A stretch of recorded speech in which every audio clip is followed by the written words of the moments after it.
Magandang hapon po sa inyong lahat. Ako po si DJ Claudio, suma sa inyo para po sa aking programang Imu-Imuhan, ang kwento ng aking buhay. Marami po salamat po sa lahat na nakikinig at walang sawang nakikinig sa aking programa at sa iRadio Pilipinas. Hayaan niyo po, pagbubutihan ko po upang marinig po ang buhay ng buong tao sa buong mundo. Kwento po natin ay hango po kay Mike. DJ Claudio, di ko akalain na may show na po kayo. Kala ko lang po, parang ganto-ganto lang, dolongan kayo. Pero yung pala, totoo nga po pala. Narinig ko po yung segment nyo about po doon sa Dota. Nakarelate po lahat ng mga kasama ko, pero hindi ako makapag-react sa inyo kasi busy nga po ako kasi nagsaserve po ako para kay God. Tama na po yung chika-chikahan po. Isishare ko na po sa inyo kung ano po talaga ang buhay ko noon. Ako'y nakatira sa Calamba City, Laguna. Ako na po yung inaasahan ng mga magulang ko na magtataguyo po sa amin kasi dalawa po sa mga kapatid ko po ay nag-asawa na. Trabaho ko po noon ay call center agent po ako, DJ Cloud. At kung physical ang pag-aanihin mo, 5'3" ako, maliit, sabi nga. Pero luklit Cruz Carlo Aquino, sabi ng iba. Pero ako hindi ako naniniwala kasi ayaw pag malaki yung sarili ko, di ba? Actually, DJ Cloud dun dati, playboy ako dati. Kasi sumasali ako sa clan, nagiging 5 ang girlfriend ko. Ngayon, isang beses, pinapili ako ng mga girlfriend ko kung sino talaga yung mamahalin ko. Kailangan isa lang daw, mamili daw ako. After ng 1 week, nakapili na ako sa kanila. Pinili ko naman ay si Jean. Pero kung physicality, pagbabasehan nyo kay Jean, Black Beauty, pero may dating sa akin. Umabot kami muna ng 3 months na walang away, walang saktanan, banding. Masaya kami, time na yun. Pero, umabot ng 4 months, nag-iba na siya. Sinusuntok niya ako sa braso, sinasampal niya ako, hinahampas niya ako ng bag niya, kinakagat niya ako, na hindi ko naman alam kung anong dahilan ba't niya ako kinakagat. Grabe nga halos magkapasa-pasa ang braso ko. Makikita mo lang, may balat yung yung pisngi ko. Meron latay yung likod ko dahil sa paghataw sa akin ng bag niya. Ayun. Yung time na yun, DJ Cloud, kinausap ako ni Leia, yung best friend niya. Sabi pa nga sa akin nagpapakamartir ka, Mike. Ayos ka. Huwag kang nga ganyan. Naawa ako sa iyo sa ginagawa sa iyo ng best friend ko. Mas ganyan lang. Ayos ka. Siyempre ako, DJ Cloud, sabi ko, martir nga po ako. Mahal na mahal ko po. Diba? Napol na po ako sa kanya. Siyempre, wala po tayong magagawa. Puso po. Alangang di ko gawin yun, diba? Siyempre, sabi nga ni Leia, DJ Cloud, sabagay, tama nga. Di ganun pa rin, DJ Cloud. Hanggang sa dumating nga 6 months, DJ Cloud. Ang dami ko napapansin sa katawan niya. Medyo malaki tiyan niya. Nananaba siya. Tinatanong ko ngayon, DJ Cloud, kay Jean kung buntis siya. Sinabi niya, hindi siya buntis. Nagloloko ka na naman. Ano ka, nakadrag? Sabi sa akin nga ni Jean. Siyempre ako, DJ Cloud. May tiwala ako sa kanya, kaya nahayaan ko lang. Di ganun pa rin ginagawa niya sa akin, DJ Cloud. Hinampas niya ako, sinasaktan niya ako, lahat-lahat. Away-bati nga kami yung time yun, DJ Cloud nun.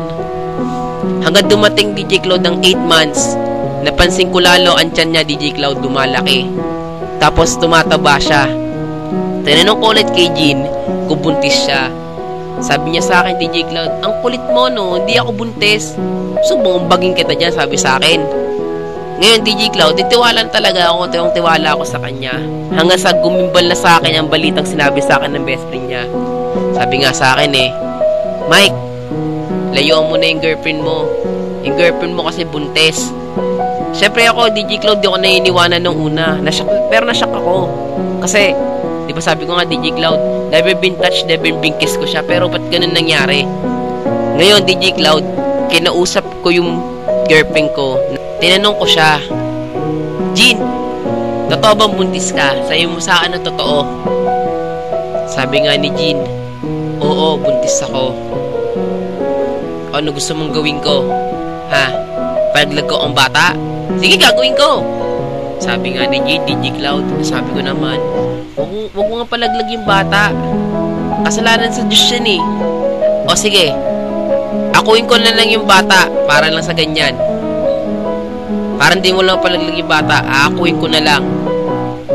Siyempre, DJ Cloud, kahit masakit man sa loob ko, ginawa ko kasi mahal ko yung tao. Mahal ko si Jean.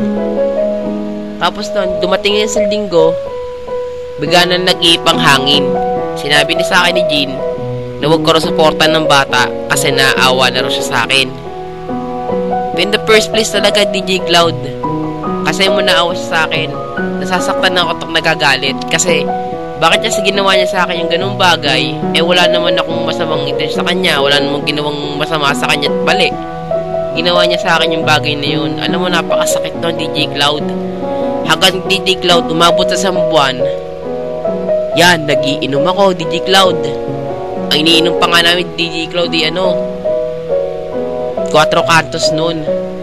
Hindi na mapigilan ng mga tropa namin, dinadamay nila ako, nagpapakasaya ako. Hindi na nga ako napasok sa trabaho ko, DJ Cloud.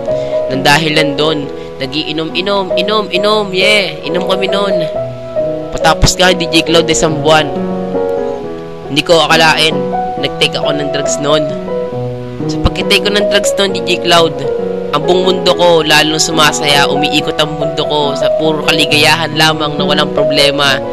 Na wala lang, masaya lang ako. Hanggang sa take on drugs, inapot ako ng 3 buwan nun. Talagang drugs, jamming drugs, ganun lang nangyari sa akin. Yung mga friends ko, tita ko, pinsan ko, lumalayo na sila sa akin dahil addict na ako. Kung makikita mo lang ang katawan ko, DJ Cloud, nung time na yon, sobrang payat ko nun, tapos ang ipis ng aking pisngi. Nung time na yon, talaga naisip ko, wala nang umaano na sa akin, wala na mismong sino man lumalapit sa akin. Hanggang yung family ko, nandyan, ginagabayan ako, kinocomfort nila ako. Hanggang doon na yon, dinala ko sa Singles for Christ, sa ministry ng Singles for Christ. Noong una, pagpasok ko doon, parang wala lang kasi anong pakalam sa isip sa ikaw, anong pakalam ko doon? Walang pakalam dyan, ano yan? Makikinig ka, tapos pasok sa tenga ko, labas sa tenga ko rin. Aba, ayos din yun ah. Pero nagkamali pala ako ng DJ Cloud. Nalaman ko pala ang mga kahalagahan ni God para sa atin.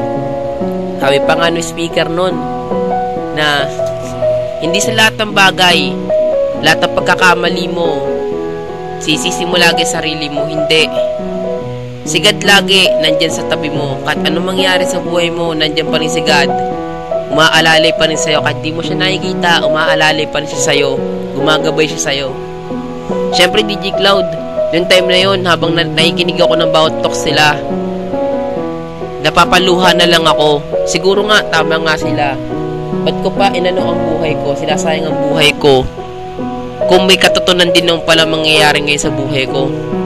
Hanggang simula ng DJ Cloud, nag-serve na ako ngayon sa ministry ng Singles for Christ. Ayun, naging facilitator nga ako eh. Tapos kada kwento ko sa kanila, na-share ko yung kwento ko, ang buhay ko sa bawat tao na sumasali sa Singles for Christ.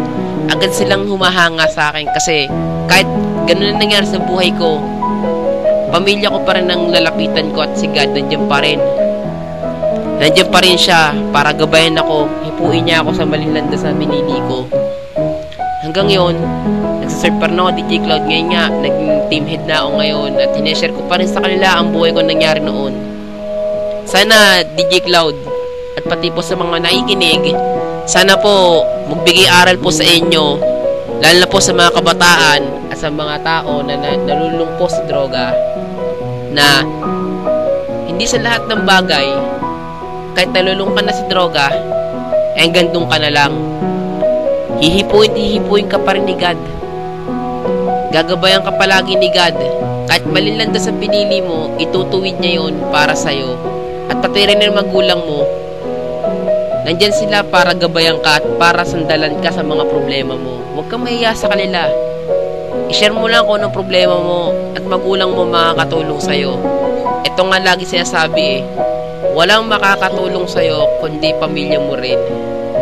Sana po magbigay aral po sa inyo lahat po yan. God bless and take care.